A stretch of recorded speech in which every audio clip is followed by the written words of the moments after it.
Sejam bem-vindas, sejam bem-vindos a esta sessão de sexta-feira, dia 3 de julho, do ciclo de seminários internacionais de estudos globais. Desejamos as boas-vindas a quem está aqui connosco na sala de videoconferências da Universidade Aberta, a transmitir via telemática para todos aqueles que nos acompanham nas nossas redes, a quem saudamos e agradecemos a presença. Hoje damos as boas-vindas e honramos com a sua presença ao Sr. Presidente da Associação Portuguesa de Criminologia, que nos vai apresentar um tema tão relevante que é o crime, as teias globais do crime, e que são relevantes no contexto também daquilo que são as grandes questões e problemas dos estudos globais que nós temos que refletir e pensar. No caso do nosso programa de doutoramento e no caso do nosso Centro de Estudos Globais,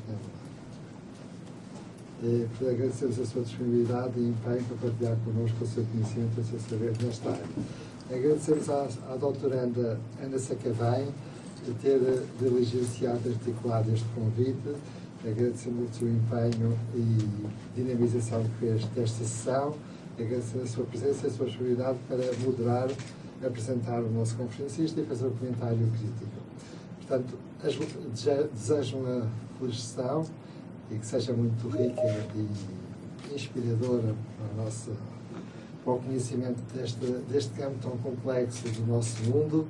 E deixo duas palavras à senhora doutora Ana Sacavém para fazer a apresentação do nosso conferencista e moderar a sessão. Tenha à vontade. Temos pessoas aqui do Brasil, temos pessoas nos Estados Unidos, portanto, muito bem-vindos e obrigada por estarem presentes. Este é um tema que pessoalmente me apaixona. Eu tive a oportunidade de conhecer o Vítor Miguel, e aproveito para fazer este endorsement também, há uns anos em que ambos fomos contratados por um advogado para fazer parte da mesma equipa multidisciplinar que trazia várias perspectivas para defender um arguido, num caso muito famoso em Portugal, e portanto pude conhecer o trabalho do Vítor Miguel e da sua equipa e conhecer o que fazia o Instituto de Criminologia, com a balística, com o DNA, com a zona do crime, e percebi que é uma área que é realmente um problema grave neste país. Aliás, ainda esta semana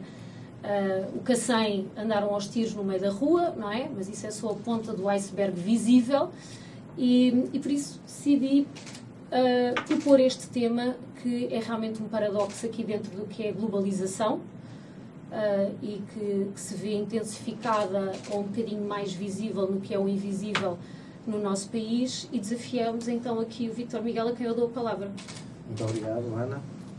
Obrigado pelo convite. É uma honra poder estar aqui. Muito boa tarde a todos. Estarem aqui uma sexta-feira à tarde, final de tarde, para me ouvir. Isto é uma honra poder contar com vocês, porque por norma, a sexta-feira à tarde nós queremos estar já no fim de semana. Então estamos cá nós para falar do crime organizado, transnacional e os desafios da globalização em Portugal. Eu tomei a iniciativa, e depois de falar com a Ana, de incorporar no que é que vai ser o PCC depois em Portugal. Falar nestes desafios, numa primeira fase, temos aqui nossas características e conceitos. A atividade criminosa, como é que atua no nosso país e noutros países. O tráfico de estupefacientes, de pessoas, armas, branqueamento de capitais, tudo isto está interligado.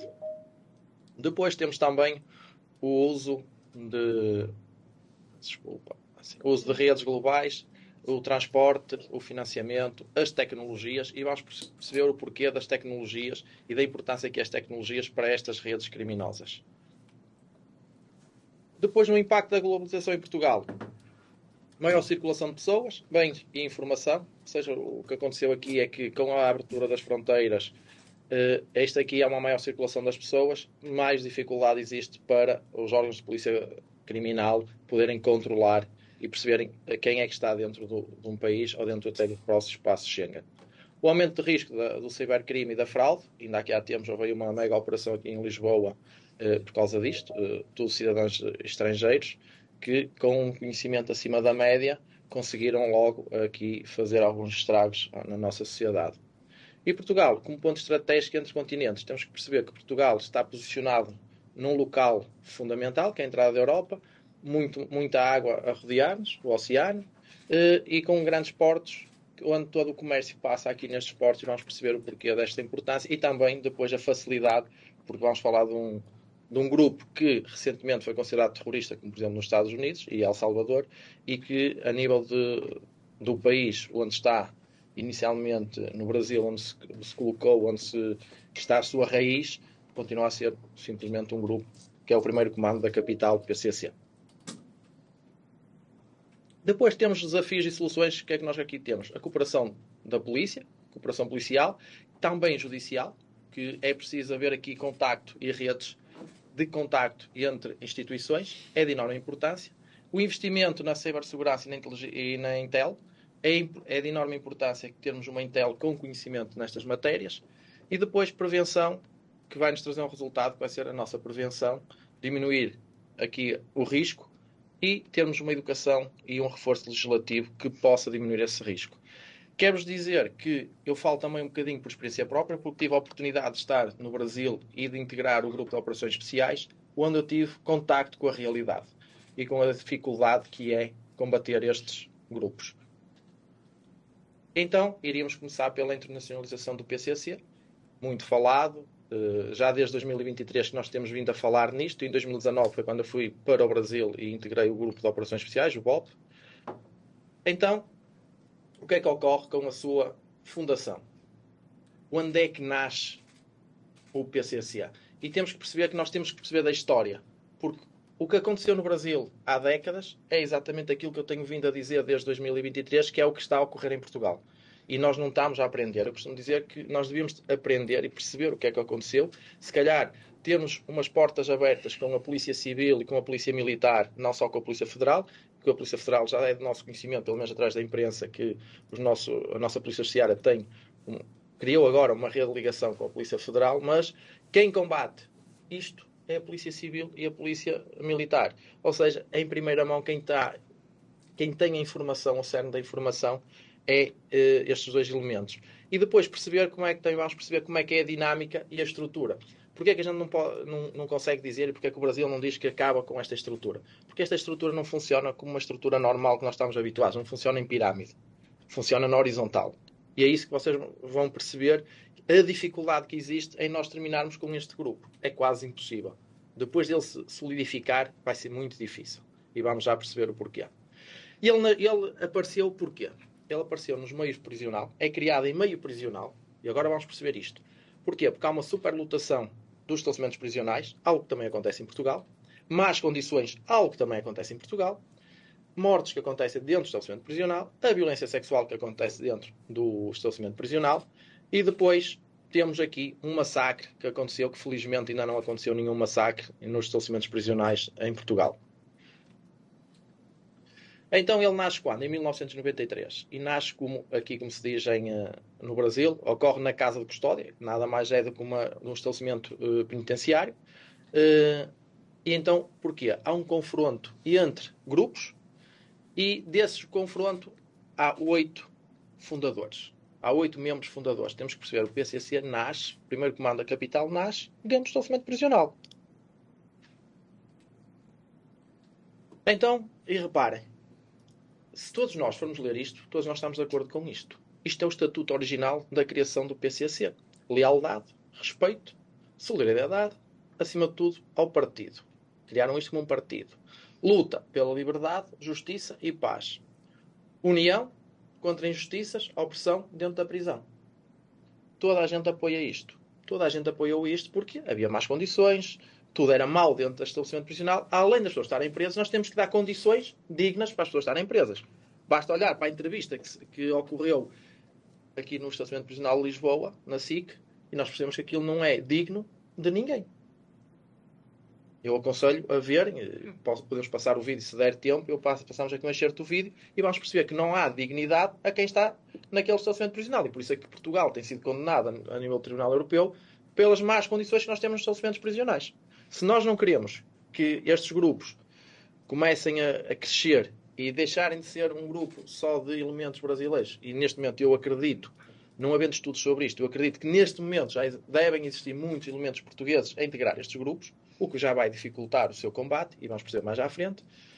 Então, continua aqui então eles com o seu lema. E um lema: paz, justiça e liberdade. É este o lema do PCC.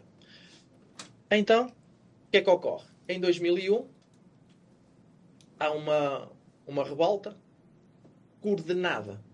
29 estabelecimentos prisionais no Brasil, tudo muito bem coordenado, e há manifestações, há uma revolta dentro dos estabelecimentos prisionais. Agora imaginem o que é a dificuldade embora o Brasil tenha funciona por estados, mas mesmo assim imaginem o que é 29 presídios em revolução.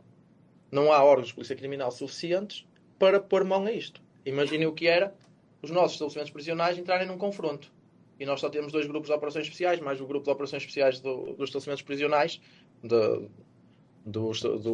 serviço prisional, são 3, mas não iam ter mão para isto tudo. E nós temos que pensar o que é que ocorreu e o que é que não vem a ocorrer em Portugal. Depois, em 2001, foi o Fórum João Mendes. Isto aponta, ou seja, é uma influência do PCC em áreas centrais na capital, o que foi uma expansão além do sistema prisional. Foi quando eles saíram do estabelecimento prisional. Depois, em 2001, também há uma tentativa de atentado à Bolsa de Valores. De seguida, há uma operação de Castelinho. A Operação Castelinho nada mais é do que foi ações mais ousadas e simbólicas no intento de atingir alvos institucionais e económicos, ou seja, destruir a economia do país. Depois de 2003, para se afirmarem o assassinato de um juiz, e depois, em maio de 2006, refere-se a uma onda de ataques coordenados com autocarros incendiados, nada que a gente já não tenha também presenciado cá.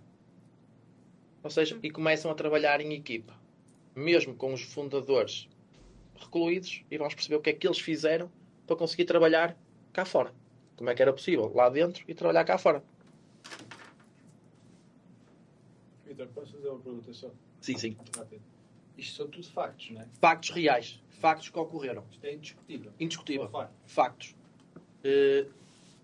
Ou seja, e nós não estamos, ou não quisemos, adquirir estes conhecimentos e perceber o que é que estará a ocorrer para podermos alterar. E vamos ver mais à frente outras situações que a gente poderia perfeitamente ter acautelado. Então, nesta altura, há uma alteração do lema do PCC. Paz, justiça, liberdade, igualdade e união. E nós vamos perceber onde é que eles querem chegar com esta união. Muda aqui o lema.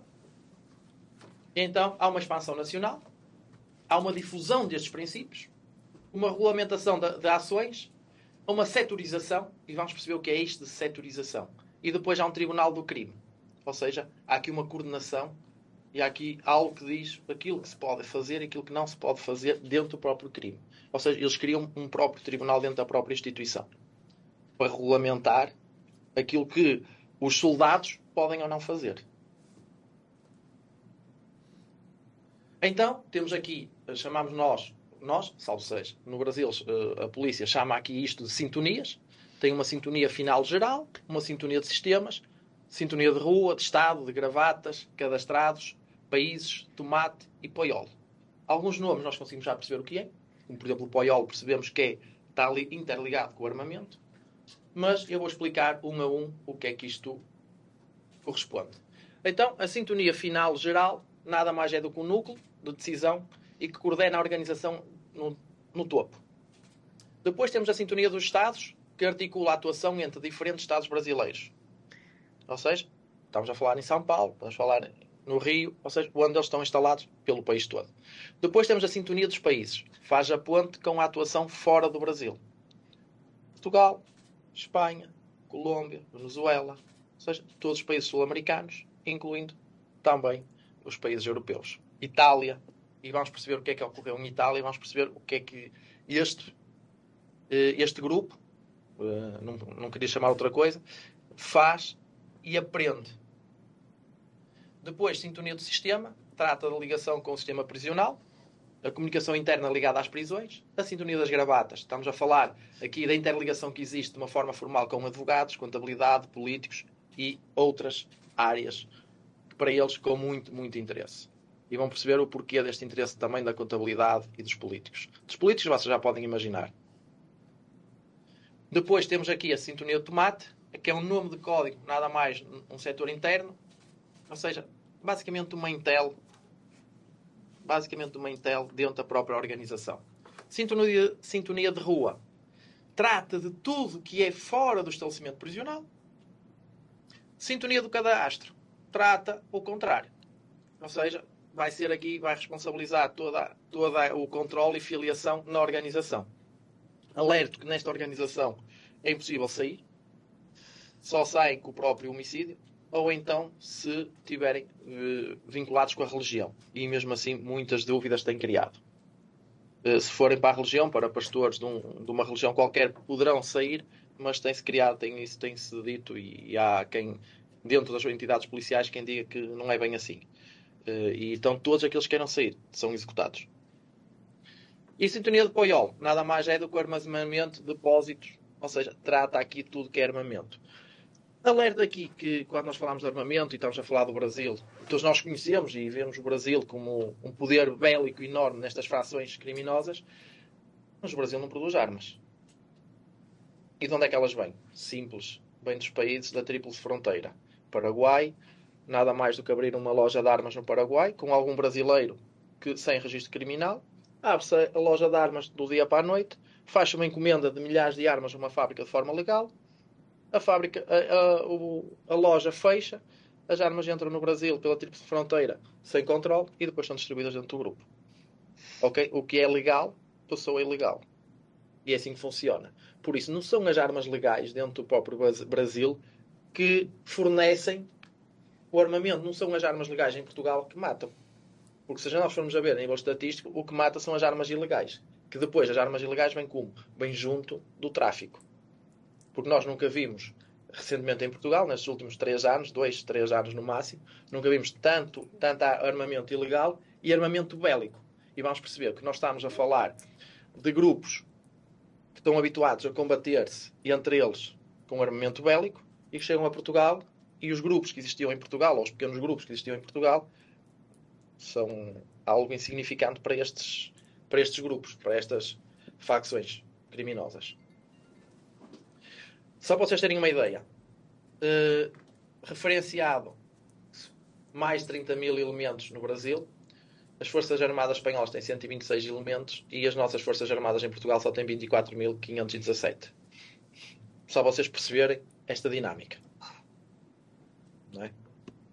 E estamos a falar referenciados. Então o que é que nós temos? Temos o mercado produtor Sul-América, temos depois o segundo mercado consumidor mundial no Brasil e temos os mercados consumidores finais, que é Europa e Ásia. E vamos perceber o porquê da importância da Europa e da Ásia. E aqui é aquilo que nós dizemos que está estipulado. Tudo que for apreendido, contamos no máximo com uma taxa de eficácia do Estado de 30%. Ou seja, uma taxa de eficácia de 30%. O que quer dizer, se nós temos uma tonelada, só conseguimos apreender 30% da eficácia a correr muito bem. A correr muito bem, a termos enorme sucesso. O que quer dizer que tudo o resto passou. Então, aconselho-os a todos a fazer uma conta. Como o PCC, como também o Comando Vermelho, mas estamos aqui para falar do PCC, não do Comando Vermelho, conseguiram controlar a produção na Bolívia. A produção na Bolívia anda à volta do quilo de cocaína, $800. Há aqui aumentos, poderá chegar aos 2.000, entre 800 a 2.000. Muito bem. Depois é vendido para a Europa a 50.000 e para o Oriente 80.000. Ou seja, façam as contas do lucro. Estamos a falar aqui de um lucro e vamos arredondar. Vamos para 30.000. Agora, vejam as toneladas que entram na Europa todos os dias. Estamos a falar de droga. Droga. Só de droga. E o que é que se reparou e o que é que se apercebeu? O PCC, no Brasil, deixou de se dedicar à venda, deixou de ter interesse à venda na rua, deixou de ter interesse porque passou a ter interesse a nível internacional. Ou seja, este transporte e fornecer à Europa. Porquê? Perceberam que os valores são muito mais elevados. O que é que eles fizeram no Brasil? No Brasil tiveram que fazer um branqueamento de capitais. Ou seja, tiveram que saber lavar o dinheiro. Simples. O que é que nós fazemos para aprender a lavar dinheiro? Vamos para as universidades, se calhar, estudar, digo eu. Então, há um lema muito recorrente no Brasil, dentro das próprias favelas, que eu tive a oportunidade de estar nas favelas, que é, os melhores alunos, ninguém pode colocar o melhor aluno no tráfico de droga, nem nos consumos. Ai daquele que o faça. Okay? Os bons alunos que estão dentro das favelas, ninguém lhes toca. São para ser alunos e se for preciso ter estudos pagos, têm estudos pagos em qualquer universidade. Ou seja, o Estado, como não consegue Portanto, eles também dão controlar, bolsas. exatamente, o que é que vai acontecer? O Estado, como não consegue controlar, o que é que fez? Estes grupos nada mais fizeram do que substituíram ao Estado. É preciso medicação? Pagam. É preciso pagar os estudos a alguém? Pagam. Só que essa dívida vai ficar para a vida. Ok? Este elemento vai trabalhar para o grupo. Vai ser preciso advogados. Vai ser preciso economistas. Em 2019, quando eu estive então no BOP, aquilo que se falava era, ninguém conseguia perceber porque é que alguns elementos reconhecidos e que se sabia se deslocaram para a Itália. Então sabia-se que houve um grupo muito restrito de elementos que pertenciam aqui ao PCC que se deslocaram para a Itália. O que é que estariam a fazer em Itália? Qual seria a novidade de termos esta gente em Itália? Então percebeu-se, a posterior, que tinham estado em Itália junto de alguns grupos da máfia italiana a estudar e a aprender o branqueamento de capitais. O que é que nós reparamos com isso? Com estas verbas enormes, começaram a criar empresas. Posso-vos dizer que controlaram os transportes dentro do próprio Brasil. Ou seja, o próprio Estado começou a adjudicar o transporte, por exemplo, escolar a empresas do PCC.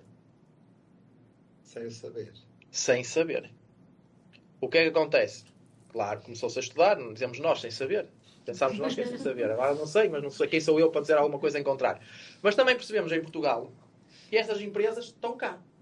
Porque, notícias do jornal, mais à frente podemos falar sobre isso, tentaram entrar nos clubes de futebol. Tentaram entrar em grupos de hotéis. Ou entraram em grupos de hotéis. Tentaram ganhar a concessão de algumas áreas estratégicas do nosso país. Quem fala do nosso país fala de outros países europeus. Então nós temos que perceber e estudar. Agora, qual é o problema? Nós temos que estudar a origem destas empresas. Temos que estudar a origem. Ou seja, nós devemos olhar para aquilo que ocorreu na história, porque a história está-se a repetir. Não no Brasil, mas em Portugal. E temos que olhar para isto e perceber se eles lá conseguiram entrar na empresa de transportes, porque é muito simples de branquear dinheiro. Se eu tenho dinheiro que não consigo limpá-lo, é muito fácil limpá-lo na área dos transportes. Que eu consigo justificar à vontade aqueles montantes que vão entrar. E eles não têm problema nenhum em ter perdas, em pagar impostos. É a forma deles limparem a verba. Então, eles tiveram aquilo, como eu já estava a dizer, um acordo de distribuição e exclusividade de venda. Ou seja, a Bolívia, na produção, passou a vender só para eles. Depois, no Paraguai, foi o assassinato de Jorge Raftomani. Simplesmente era o elemento, um poderoso traficante. Toda a gente achava que era impossível. E que eles foram. Porquê? Porque estão no Brasil. O Brasil achou que haveria de combater isto de uma forma bélica. Há elementos da Polícia Civil que dizem que foi o maior erro de todos. Nós não temos que combater este grupo de forma bélica. Temos que combater este grupo como? Naquilo que mais lhe vai afetar. Porque reparem, se nós temos soldados, e se para eles é indiferente que morram 30% do seu efetivo, é lucro. Não é lucro perdermos 30% do nosso efetivo dos órgãos de polícia criminal. É prejuízo. Perdermos um homem que seja, é prejuízo. Para eles não. Podem perder 30%.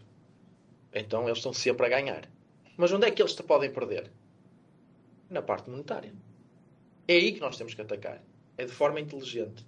E então temos que utilizar as ciências, as universidades, para estudar. Não podemos fazer uma investigação criminal à moda antiga de há 20 anos atrás. Porque não estamos a falar de um crime de homicídio. Estamos a falar de algo muito superior. E com valores e verbas muito superiores. E já vamos ver a seguir. Então, aquilo que eu estava a dizer, eles expandiram-se para a Argentina, Bolívia, Chile, Colômbia, Estados Unidos. O que é que os Estados Unidos fez? Colocou-os como grupo terrorista. Todos aqueles que estiverem identificados vão ser detidos. Porque são terroristas. Guiana, Paraguai, Peru, Suriname e Venezuela. para a Europa. Portugal, Espanha, Holanda, Inglaterra, Itália, Sérvia e Suíça. Itália, pus ali, assinalei a Itália porque houve esta ligação com as máfias de Itália para aprendizagem. Depois temos aqui uma ideia daquilo que possa ter acontecido, porque foi aquilo que foi aprendido. Ou seja, estamos a falar aqui do estupefaciente que foi aprendido. Vejam a diferença. Vejam as verbas que podemos estar aqui a falar. É só fazer contas. O aumento. Porquê que houve este aumento? Houve este aumento porque conseguiram colocar os países sul-americanos a fornecê-los. Conseguem fornecer a Europa de uma forma muito simples. Em 2023 nós dizíamos que era direto. Hoje dizemos que já não é direto. E vamos ver outros países. Porque começou a haver um controle muito grande. Então se há um controle muito grande, eles não o vão fazer direto. Vão fazê-lo via África e alguns países da África. E aproveitam sempre os países que é de língua oficial portuguesa porque há uma facilidade muito grande de comunicação.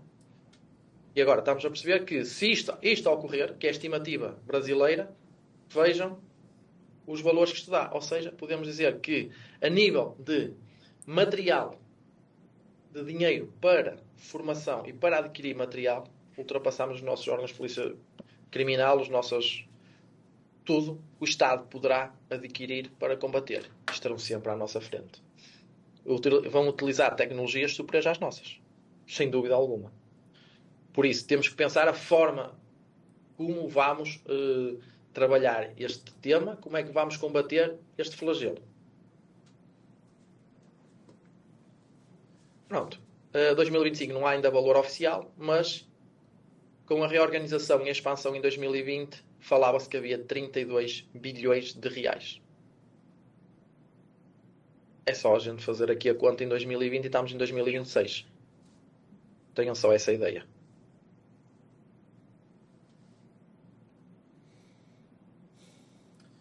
Então, em 2023, o Serviço de Informações português coloca aqui um relatório que aponta que cerca de 1000 membros do PCC atuam em Portugal.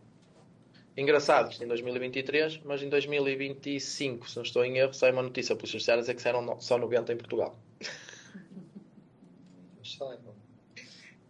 Que eles saibam. Mas o nosso Serviço de Informações, com certeza, que tinha informações privilegiadas para ter saído esta notícia a falar. E reparem que saiu na CNN no Brasil, em que toda a gente da Polícia Militar e Polícia Civil, através de um magistrado do Ministério Público, que veio dizer isto. Ou seja, eles têm essa informação. Basta ver muito perto, o que aconteceu muito perto da minha área de residência, na Póvoa de Varzim, que foi executado a tiro. Ou seja, nada mais do que ter sido baleado e no final foi executado com um tiro na cabeça. Onde mostra. Nada que a gente não nos surpreende e percebeu logo aqui que é destes grupos, como por exemplo aconteceu em Lisboa, de utilizarem, a gente chama-lhe o micro-ondas, que é simplesmente, como vocês viram no filme do Bob, que é colocar os pneus e chegar o fósforo. É exatamente a mesma coisa. E aconteceu também já em Lisboa. Ou seja, já percebemos que a forma destes grupos trabalharem são extremamente violentos e estão preparados para tudo. Depois temos aqui, quando o líder do PCC em Portugal, segundo a imprensa, foi detido. Já saiu em liberdade. É verdade. Saiu porque a nossa justiça é lenta e ele saiu porque ultrapassou o prazo legal da preventiva. E então, nós temos aqui um desafio muito importante. E eu costumo dizer para a criminologia, e escrevi criminologia 2 vezes com esse intuito. Ou seja, na investigação criminal, a nível das nossas forma moderna, as ciências sociais estão interligadas com o direito penal. Ou seja, depois temos que ter aqui uma análise de redes criminais e de fações. Ou seja, isto muda o paradigma. Percebemos que vamos precisar da área da informática, vamos precisar da área da inteligência artificial, engenheiros informáticos para poder combater ou tentar combater este flagelo. E então é uma contribuição multidisciplinar de todas as ciências para não podemos só olhar e não podemos ter um órgão de polícia criminal ou a Justiça, ou o Ministério da Justiça, fechado nele próprio. Ele tem que se abrir, vai necessitar de todos nós, vai necessitar das universidades, do ensino superior, para ajudar a combater isto. Só assim conseguimos ultrapassar estas dificuldades. Isto é a minha visão, é a minha maneira de ver. Então, os nossos desafios irão incidir-se na identificação, no combate, sem dúvida nenhuma, à lavagem de dinheiro. Ações destas vão estar interligadas, a evasão de divisa, de dinheiro, e a readaptação ao crime. Aquilo que eles vão ter que fazer para se readaptarem. Temos aqui outros crimes que ocorreram. E depois as estratégias de investigação baseadas na criminologia. Aqui nestas estratégias, nestes desafios, era aquilo que eu estava a dizer. Novas estratégias e novas tecnologias. Estamos aqui numa zona de fronteira marítima, que é muito difícil de patrulhar. E reparem, e fazendo aqui das palavras do Sr. Almirante Gouveia Melo, que tive a oportunidade de ouvir, a dizer que tinha feito um estudo enquanto almirante e que dizia que para ter um barco patrulha no mar e a probabilidade, se nós cruzássemos hoje o barco nas rotas que existem, para nós cruzarmos por outro barco, depois de passarmos hoje por um barco patrulha, a probabilidade de nós nos cruzarmos novamente por um barco patrulha é de 2 anos. Ok? Agora imaginem a falta de meios, devido a termos a maior costa europeia, a falta desses meios. Os submarinos que nós adquirimos, no meu ponto de vista e na minha opinião enquanto criminólogo, foram de enorme importância, porque nós não sabemos onde é que eles estão. Essa é a grande manobra. Para o combate ao tráfico de drogas, sem dúvida alguma que é uma pedra fundamental, mas falta muito mais. Falta muito mais. Falta, se calhar, nós termos uma polícia marítima, e na vez temos aqui duplicação de meios. Eu sou contra a duplicação de meios e acho que as polícias, cada uma deve se especializar na sua área, onde devemos ter as polícias a entrarem em confronto umas com as outras, ver quem faz o quê. E temos, por exemplo, uma polícia marítima com um efetivo, para a nossa costa, com um efetivo, se não estou em erro, de 800 e qualquer coisa, elementos. O que é irrelevante. É algo impensável. Ou seja, nós temos que, o nosso país vai ter que olhar o quanto antes para as estratégias de combate a estes tipos de crimes. E quando falamos do tráfico de droga, está tudo interligado, tráfico de droga, tráfico de armas, tráfico de seres humanos, ou seja, tudo isto. As rotas, normalmente, do tráfico de droga começam primeiro pelas rotas do tabaco e da contrafação e depois integram-se nas rotas da droga. Isto era o que acontecia. Neste momento, sabemos perfeitamente que o PCC, bem como o Comando Vermelho, que estão cá em Portugal e que adquiriram rotas e formaram rotas através dos barcos, essencialmente. Eles não querem muito as rotas aéreas, porque o controle é muito mais apertado. E é muito mais fácil escondermos uma tonelada de droga dentro de um contentor do que esconder uma tonelada de droga dentro de um avião. Não é? Então, utiliza-se muito os nossos portos. O Porto de Setúbal e o Porto de Leixões no Porto. E, de facto, no Porto de Leixões é de conhecimento da comunicação social de confrontos que existiram dentro do Porto, como também existiram no Porto de Setúbal. Por isso, a dificuldade que existe no nosso país de se reagrupar e de ter um controle sobre os próprios portos, e vocês passarem ao lado do Porto, conseguem ver com muita facilidade, conseguem entrar dentro do Porto. É uma questão de fazerem um teste.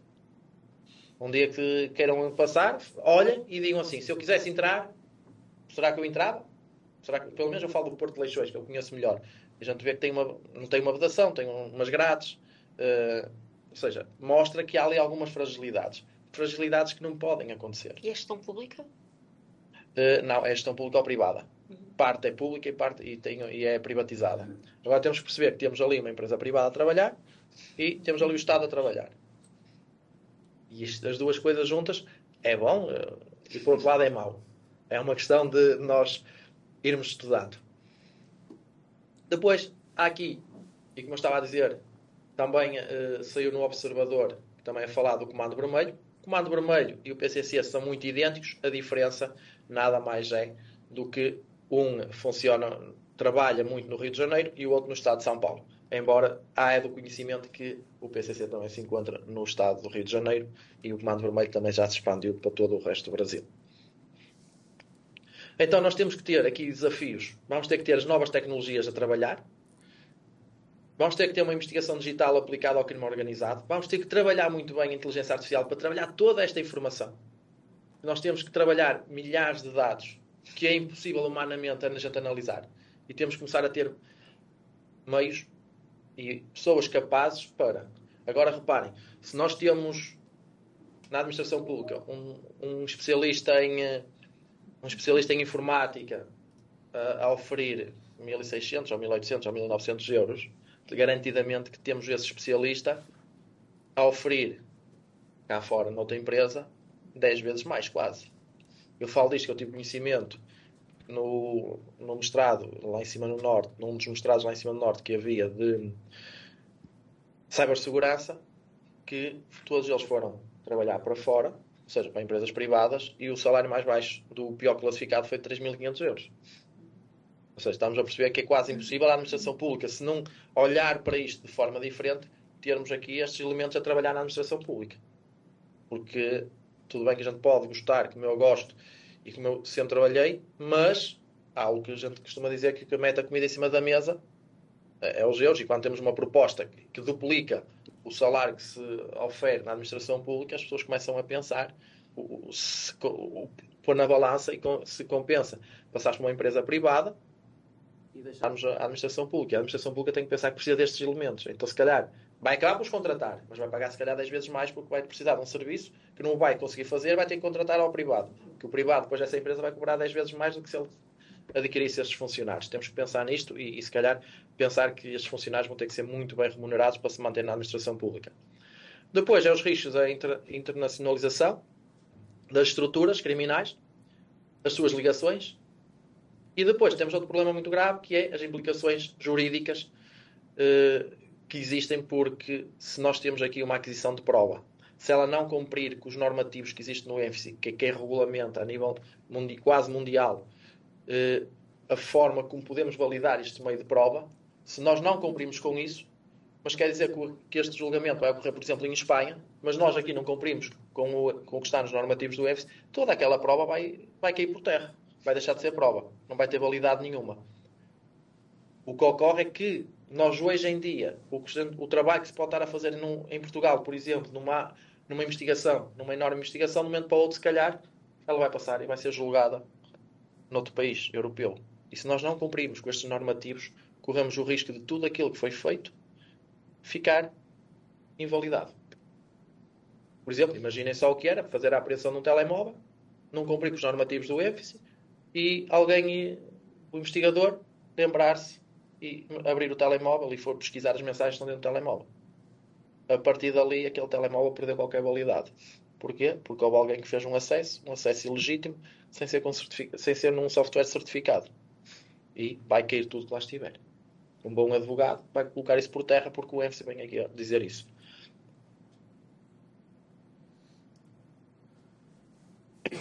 Peço desculpa.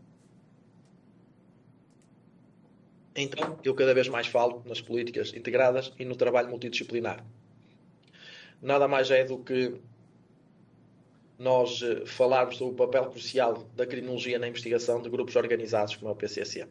Ou seja, não é só o papel da criminologia, é sim da criminologia e de todas aquelas ciências que trabalham o crime, que estão-se na alçada da criminologia, e citando aqui o nosso amigo Hernando Carvalho, como ele diz, que a criminologia trabalha o crime em todas as ciências, ou seja, na sociologia, na informática, na química, na física, na biologia, na medicina, no direito, ou seja, somos o maestro e olhando ali ao meu colega que está ali, Mário, somos o maestro da orquestra, e todas as outras ciências acabam por cada uma delas tocar o instrumento naquilo que nós precisamos. É isto mesmo, e acho que todos nós devemos trabalhar com este fim, com este intuito da descoberta da verdade material, e podermos ajudar o Estado, ajudar o país a combater este flagelo. E outra das situações, o que é que eles fizeram? Embora não se aplique aqui à Europa, mas de qualquer forma conseguimos perceber que existem militares na Ucrânia enviados por estes grupos brasileiros. Porquê? Ganhar experiência, novas técnicas de combate, novas técnicas de guerrilha. Para vocês terem uma ideia. Quando estive no BOP, posso-vos dizer que a nível de experiência de teatro de operações, que acaba por ser uma operação de guerra, onde é que a gente imagina andar todo dia Por exemplo, eu fiquei de castigo porque fui correr um domingo de manhã e não levei pistola. Quem é que vai correr com uma pistola na mão? É a realidade. Ou seja, o que acontece é que este pessoal está habituado a um confronto de guerrilha. Porque toda a gente anda numa rua com uma pistola automática que se é utilizada unicamente em teatros de guerra, toda a gente anda com esse armamento. Ou seja, é impensável nós na Europa que isto venha a acontecer. Então, eu que digo, eu não acredito que isto aconteça na Europa, mas a verdade é que estes grupos, quando têm que tomar alguma atitude drástica sobre outros grupos que já existiam em Portugal, ou pequenos grupos, ou pequenas facções portuguesas que dominavam o negócio da droga, eles entram com muita violência. E é algo que nós não estamos habituados. Nós há 3, 4 anos, e corrijo-me se eu estiver errado, que a gente via aqui em Lisboa, que até era o sítio mais complicado. O jardim de infância agora já não. Era basicamente confrontos com armas brancas, raramente com armas de fogo, e quando era armas de fogo falámos de espingardas, armas de caça, as chamadas caçadeiras. Hoje em dia, o que é que a gente vê? Armas semiautomáticas, armas automáticas, E no meio do dia? calibres, durante o dia. Onde é que nós vimos em Portugal os famosos assaltos, agora que está na moda, com as motas, aos relógios? Isto é algo que acontecia no Brasil há muito tempo, que agora está a acontecer cá. Ou seja, estes grupos adaptam-se e nós vamos perceber que estes grupos adaptam-se e trabalham de uma forma, e eu queria aqui só voltar aqui atrás para vos explicar só uma coisa muito, muito rápida, que me falhou, mas só para vocês perceberem aqui uma coisa. Ou seja, quando eu falo nestas sintonias, o que acontece? Cada sintonia, como eu falei aqui atrás, é específica para uma atividade. Mas estas sintonias, elas duplicam-se por todos os estados do Brasil, como se duplicam por Portugal. O que quer dizer que eu tenho um grupo do PCC no estado de São Paulo, tenho um grupo do PCC no estado do Rio de Janeiro, como eu tenho um grupo do PCC, por exemplo, no Porto, como tenho um grupo do PCC em Lisboa. Funcionam como células independentes. Ou seja, eu aqui tenho os líderes. Ou seja, eu tenho os soldados, tenho aqui os seus tenentes, ou os seus capitães, vamos assim chamar, ok? Mas não tenho um líder no topo da pirâmide. Imagina, eu quero o nosso governo sem um primeiro-ministro. Temos aqui os ministros, aqui à mesa, mas vão decidir em grupo.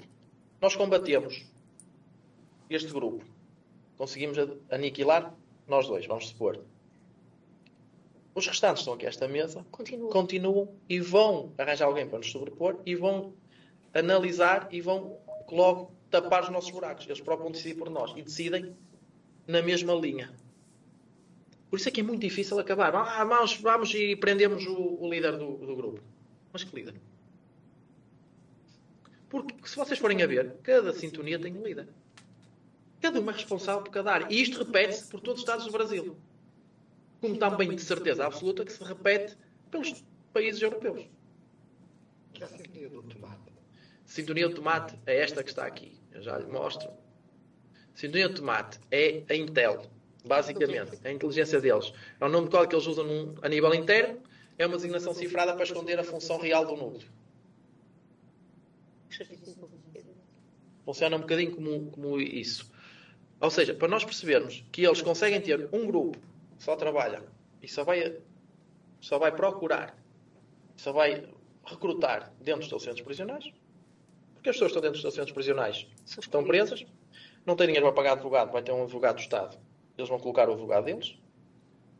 A família, porque se aquela pessoa é quem sustentava a família, não vai ter meios de sustentabilidade da família, vai haver alguém que vai financiar. Eles não têm esse problema. Porque reparem, os bilhões de reais, isto transformado em euros, é outros bilhões, e conseguem perfeitamente sustentar toda a gente. E vão adquirir e recrutar, porque a ideia deles é, quanto pior estiver o estabelecimento prisional, mais fácil é de recrutar. Por isso, aquilo que eu defendo é que a primeira intervenção que nós devemos ter no Estado é construir um estabelecimento prisional digno. Digno. Porque aquilo que eu vos queria mostrar... sim. Este dinheiro de mate, qual é que é o nível de... Não sei se sabes isto. Nível de Intel que eles têm comparativamente com o Estado de Portugal? Não sei responder a isso, mas aquilo que eu consigo Sofisticação. perceber e aquilo que nós sabemos é que a nível de equipamento não nos falta nada. A nível de equipamento não nos falta nada. Porquê? Porque eles têm esta parte. Eles não têm problemas na compra, na adquirir. E como eles têm várias empresas, tipo de logística, conseguem, através das empresas, justificar as compras dos seus materiais. Ok? E por isso é que cada vez mais está a dificuldade no combate a este tipo de... Basicamente, eles agora podem estar a ouvir. Basicamente, isso é o mais fácil de tudo. É o mais fácil, estarem aí a ouvir-nos, de certeza. Está a ser transmitido aí pela faculdade, de certeza que nos estão a ouvir. Qualquer dia vão perguntar, mas o que é que estes gajos andam a fazer? Desculpem lá a forma de falar, mas o que é que andou este menino a estudar aqui no Brasil? Fui lá para estudar um bocadinho, porque achava que... Comecei a perceber que esta dinâmica poderia ocorrer, então achei que a melhor forma de eu poder perceber se isto poderia acontecer ou não é nós irmos lá e estarmos no teatro de operações a perceber o que é que pode ou não acontecer. Acho que é assim que a gente deve estudar. Foi adquirir formação e informação para poder, hoje em dia, lecionar as minhas aulas e poder falar disto, não só por aquilo que eu leio, não só por aquilo que nós trocamos a nível de... Porque depois no Brasil há ou seja, criam-se grupos, fazem muito isto, troca de informação entre grupos, quer dizer, entre as universidades, a polícia, ou seja, eles têm uma abertura muito grande para a troca de informação. Não são tão... Como é que é de explicar? Não são tão legalistas, não é legalistas que eu queria dizer, mas não são tão fechados como acontece em Portugal. Ou seja, de uma maneira muito rápida, se apercebem que alguém está a vir para Portugal e é referenciado por estes grupos, a primeira coisa que fazem é pegam no telefone e ligam para um colega de cá. E fazem isto de uma forma simples e automática. Uma coisa que era impensável acontecer aqui. De haver alguém que se percebeu que saiu daqui para ir para o Brasil, ou isso, e pegar no telefone e ligar, olha, atenção que vai entrar aí, fulano.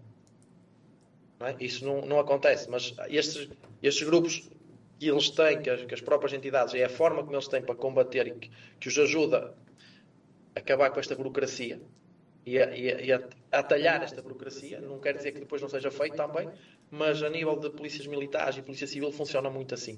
Logo, a troca direta de informação. E nós o que é que a gente acaba por perceber? É que, como não há uma pirâmide, como estava a dizer, só vai dificultar o Estado. Só vai dificultar os órgãos de polícia criminal. Por isso, quando ouço na televisão falar, sei que é porque o líder de um destes. Ok? Porque há um responsável pela área das prisões, há um responsável pela rua, há um responsável pelo armamento, ou seja, há um responsável por cada, há um responsável pela aquisição, há um responsável... Tudo. Quanto tempo? Não percebi. Quanto tempo? Por quanto tempo é que vai ser... Ou circulam rapidamente? Não, por norma eles devem estar cá e devem se manter nas suas funções. Não é que sejam de circular. E agora voltando aqui, onde estávamos, peço desculpa por ter regressado atrás. E como nós podemos ver aqui em Portugal, ligações ao PCC, no caso marítimo, então só estou a colocar o que saiu na comunicação social. Não estou a colocar aquilo que os elementos da polícia brasileira informam para Portugal. Também aqui foi desmantelada, segundo a Polícia Judiciária, uma cela do PCC, e agora acredito uma cela, ok, acredito, uma cela, no transporte de uma tonelada de cocaína. Agora imaginem, aprender uma tonelada, 30%. É 30%. Depois, mergulhador do PCC detido em Alcochete tinha moto subaquática para sacar a coca. Ou seja, uma das questões que eles fazem, nada mais já é, carregam os barcos, ou seja, no casco do barco, por baixo do casco, são soldados, outros são metidos dentro, em áreas que os barcos têm, os cascos têm, como por exemplo na hélice frontal, colocam a cocaína lá dentro, o barco quando chega e é atracado, eles vêm retirar de baixo. Vamos já falar que vem com equipamento topo, vou fazer. Vêm, retiram do casco do barco e vão-se embora, com motas subaquáticas e afins, como a gente vê nos filmes dos SEALs quase. Ok? Para a gente perceber. Uma das dificuldades que eu percebi, e de quando nós tivemos cá o subsecretário da Segurança do Rio de Janeiro, esteve cá em Portugal. Na altura nós informámos as instituições, a Polícia Marítima abriu-nos logo as portas, porque ele veio cá palestrar, vocês estiveram com ele no Congresso, a Polícia Marítima pediu logo para ele visitar nas instalações e e estabeleceram logo contacto, o que eu acho que é ótimo, logo ter aqui uma ligação direta. Estamos a falar do Subsecretário de Estado do Rio de Janeiro, de Segurança do Rio de Janeiro, e uma das coisas que nós nos apercebemos é que nós, a nível marítimo, tínhamos melhor formação do que eles próprios no Brasil. Ou seja, no Brasil era muito fácil eles colocarem estas drogas debaixo dos barcos sem os próprios proprietários dos barcos ou a tripulação se aperceber dessa situação. E eles não tinham muito o traquejo de fiscalizar os cascos dos barcos.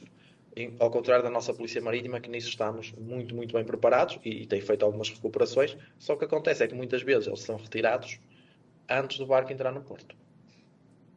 Pronto. E isso já provoca aí uma dificuldade à Polícia Marítima. Mas pronto, eles têm feito um bom trabalho. E é de dar os parabéns a isso. E temos que, também quando é preciso dizer que trabalham bem, temos que os dizer. E então, o que acontece é que houveram mergulhadores a serem enviados para Portugal. Sei que foram referenciados também, o que o pessoal do Brasil referenciou.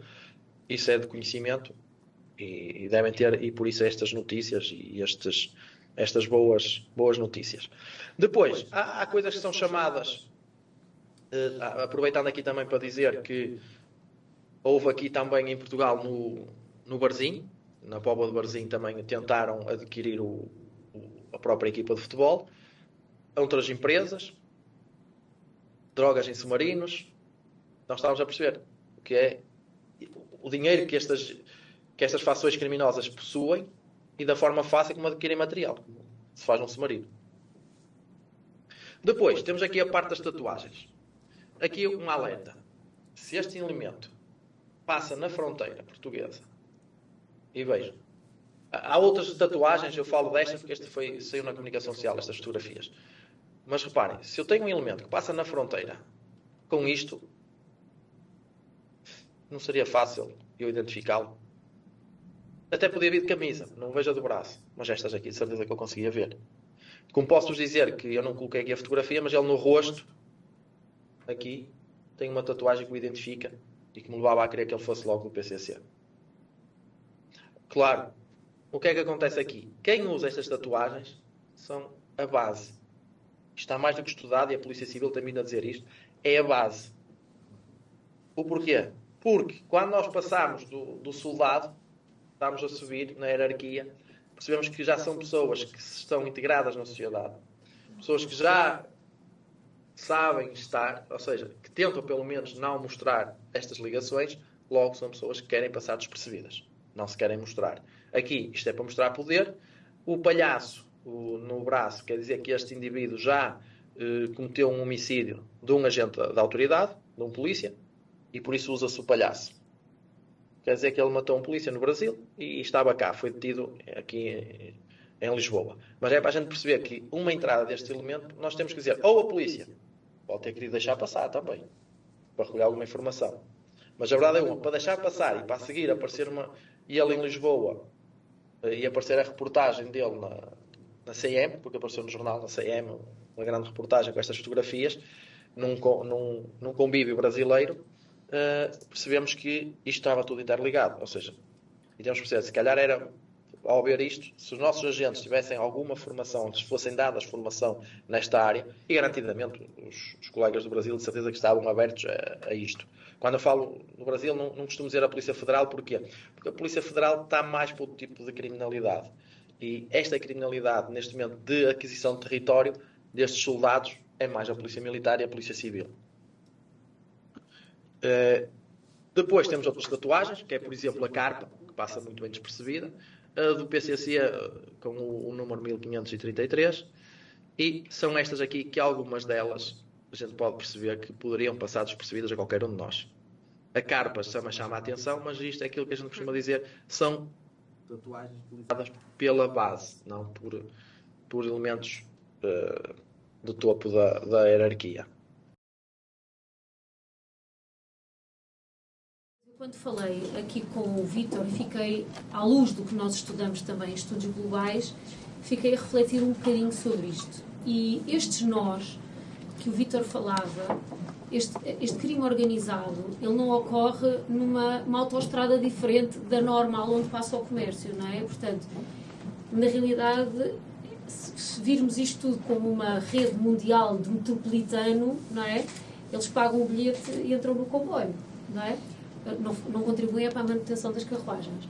E, na realidade, isto estão invisíveis no que é visível, não é? Porque estes nós, e já dizia Castells, não é?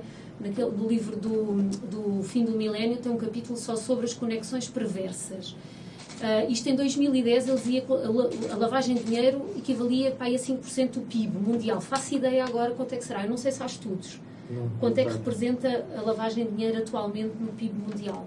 Mas já era um caos, não é? Portanto, e estes nós, não é?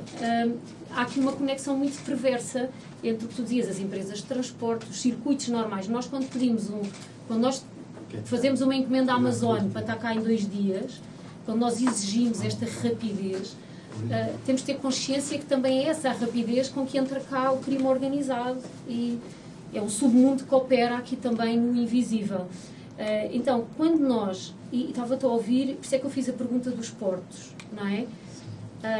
Há uma autora que nós também estudámos, uma socióloga holandesa, a Sassen,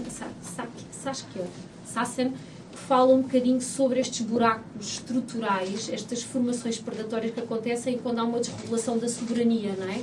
Nós queremos a soberania e o Estado quer manter o país seguro, não é? Mas quando tem estes contratos de desvalorização, que no fundo estão desvalorizados, e a privatização, cria-se aqui um buraco estrutural, porque nós precisamos da economia rápida, certo? Imaginem o que era nós irmos fiscalizar todos os contentores que chegam. Olha o que aconteceu no aeroporto de Lisboa, com as 6 horas de fila para os turistas entrarem com os novos sistemas. Há um colapso do turismo, há um colapso económico, portanto, há aqui um nó, há aqui um buraco estrutural, não é? Que existe, e como é que se vai colmatar isto, não é? Então, este nó, Portugal está no nó, porque somos a entrada para a Europa, como fomos já desde há milhares de anos atrás, não é? Nós somos um porto de entrada. Tu disseste Leixões, Setúbal, Sines também vai ter um grande investimento. Temos o Guadiana, que vimos com as lanchas rápidas, quem vem da África, que mataram os GNRs, que não têm equipamento para fazer face às lanchas rápidas que entram, não é? Mas, por outro lado, e aqui fui buscar o Edgar Morin, que diz que nós não podemos separar a economia da segurança, isto está tudo interligado, não é? Sim. É tudo muito complexo. Então, e nós não podemos chegar lá agora e dizer assim, vamos fiscalizar os contentores todos, porque estas células, o que nós estamos a fazer é só empurrar com a barriga, arranjamos uma crise económica, estamos a empurrar com a barriga o problema logo para o sítio do lado, não é? Porque eles vão para o outro lado, rapidamente. E também fui buscar o Bowman por causa da liquidez. E isto tu tens estado a falar, que eles têm muito dinheiro para adquirir, não é? Esta modernidade líquida, que é veloz e muito rápida, como a água, face à nossa estrutura, que é muito pesada, do Estado, das decisões, das leis, que são muito... Nós estamos aqui presos a um território e eles são muito rápidos, não é? Nós somos é a guerra do sólido com o líquido, não é? É como se estivesse a apanhar um enxame de abelhas com uma rede de pesca tradicional. Não dá. E depois as prisões, e fiquei a pensar, temos a Saskia Sassen fala muito do conceito dos excluídos e dos expulsos. Onde é que estão os nossos excluídos da sociedade? Na prisão. E com condições miseráveis. E todas elas sobrelotadas. Então, os nossos excluídos, e que o Bowman fala dos invisíveis também, não é? Estão aonde? Estão nas prisões, a maioria. Não é? E que são fáceis de recrutar, porque todos têm o desejo nas necessidades humanas de pertencer, de ter um propósito, de ter um sentido de pertença, de amar e ser amado. Portanto, é muito fácil recrutar neste sentido de família que tem um preço muito alto, não é? Porque eles estão lá, o sítio da exclusão. Depois também temos este movimento de massas, não é? Que eu ontem estava a pensar, olha, a Avenida dos Bons Amigos no Cacém, tiroteio, armas, estragaram não sei quantos carros ao ar livre. E as pessoas fazem o drama, temos que ir revistar o Cacém todo. Não, aquilo é a pontinha, aquilo são as pessoas, não é? Estamos a ver, há deslocação de massas, temos pessoas que estão em situação muito vulnerável, não é? Aquilo são facilmente recrutados, não é? Senão não se expunham com armas no meio da rua. São afastados também das suas tradições, da sua cultura, facilmente são captados para pertencer a algo e ter uma ligação. E antes de passar a uma pergunta que eu te quero também fazer, que nós, sim, e que deixo aqui também com o pensamento que o Padre Manuel Antunes fosse vivo, dizia assim, nós não somos vítimas passivas, não é, disto, da entrada de alguém cá. Nós temos que pensar qual é que Portugal deve assumir uma reflexão sobre qual é que vai ser o nosso papel neste momento, que isto está em grande crescimento, qual vai ser o nosso papel, o que é que nós queremos, porque somos a porta para a Europa também. E deixo aqui uma pergunta, que é como é que podemos conciliar esta lógica da eficiência e da fluidez portuária, que exige uma fricção baixa, exige competição, mas como é que nós podemos equilibrar isto sem que uma sirva de alibi para a inação da outra? Se é que isto é possível. Aqui, só para responder. Para terminar. Muito obrigado. Pronto, para te responder. Ou seja, o que é que aconteceu é que os nossos portos têm uma gestão privada, uma gestão pública, funcionam as duas coisas de forma mista. Se nós mantemos a nossa autoridade tributária, que é quem fiscaliza os contentores, o porto vai ser muito fiscalizado. Se o porto for muito fiscalizado, os barcos vão mudar de rota. Se vão para outro porto menos fiscalizado. Então o que é que vai acontecer? Menos barcos, menos coeficiente monetário. Então vamos ter o proprietário, o explorador do porto, a queixar-se. Então vamos diminuir, vamos fiscalizar as rotas que vêm do Brasil. Só que nós, em 2023, já dissemos, atenção, que está em risco Guiné, Cabo Verde, Angola e Moçambique. Porque em 2023 a Polícia Civil em São Paulo, o Leonardo, investigador da Polícia Civil de São Paulo, já me dizia, olha, atenção, que nós aqui já sabemos que são as próximas. Porquê? Não vamos apertar com as rotas do Brasil. E eles agora o que é que vão fazer? Brasil, Porto Santo, do Porto de Santos para África, África para cá. Muito fácil, porque há muito dinheiro, muito fácil de corromper o Estado, porque o que interessa aqui é corromper o Estado. E reparem, é muito fácil eles em África corromperem o Estado, como aconteceu, e houve notícia recente, de terem corrompido elementos da autoridade tributária, falta saber se é verdade ou mentira. Veio para a notícia que veio ao baile, eu tenho dúvidas que isso tenha acontecido dessa forma, mas foi a notícia que saiu cá para fora. Eu costumo dizer que a comunicação social, eu só acredito em 50% da comunicação social. Por isso eu tenho dúvidas que tenham conseguido corromper os elementos da autoridade tributária. Não acredito que tenha acontecido dessa forma, e mais à frente iremos ver o que é que a Justiça nos vai dizer. Mas muito fácil corrompermos em África. Porquê? Salários muito, muito mais baixos que os nossos, muito mais baixos do que no Brasil, e temos dinheiro aqui em abundância para o fazer. E então vamos mudar as rotas. E o que é que vai acabar? Vamos dificultar outra vez. E agora vamos começar. E um dia destes estamos a querer dificultar os contentores em todo lado e fiscalizar. É impossível. Como é que a gente pode melhorar isso? Meios. Temos de ter mais meios. Na vez de ter um scanner, temos de ter 10. Na vez de ter 10, temos de ter 20. Mas os scanners custam dinheiro. O Estado está disponível em investir na prevenção? O que é que iria acontecer? Estas rotas iriam ter que mudar para outro país. Porquê é que as rotas começaram a mudar para Portugal? Porque nós, na Guarda Civil, em Espanha, temos helicópteros, temos lanchas rápidas, temos um efetivo muito superior ao nosso efetivo na nossa costa. Então o que é que se faz em Espanha? Então, peraí, se nós estamos apertados em Espanha, vamos mudar as rotas para Portugal. Temos menos efetivo, menos probabilidade. Se a minha probabilidade de eu ser fiscalizado no mar é de 2 em 2 anos, então vamos circular nas águas portuguesas. O risco é mais pequeno. E nós temos agora que perceber se o nosso Estado vai olhar para isto e dizer, eu tenho que investir nesta área e vou ter que retirar dinheiro de outra área. Não somos um país rico. Mas se calhar também esbanjámos demais. Eu não queria falar sobre isso porque já íamos para outras. Eu considero que nós esbanjámos demais.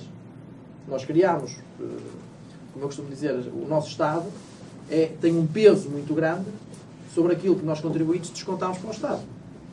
Porquê? Porque grande parte dos nossos descontos é para sustentar o Estado. E eu acho que não há necessidade de tantos organismos dentro do próprio Estado. Porque se calhar se nós unificássemos mais, se tivéssemos coragem de unificar, iríamos diminuir este peso sobre todos nós, contribuintes, e iríamos ter uma eficácia se calhar muito maior.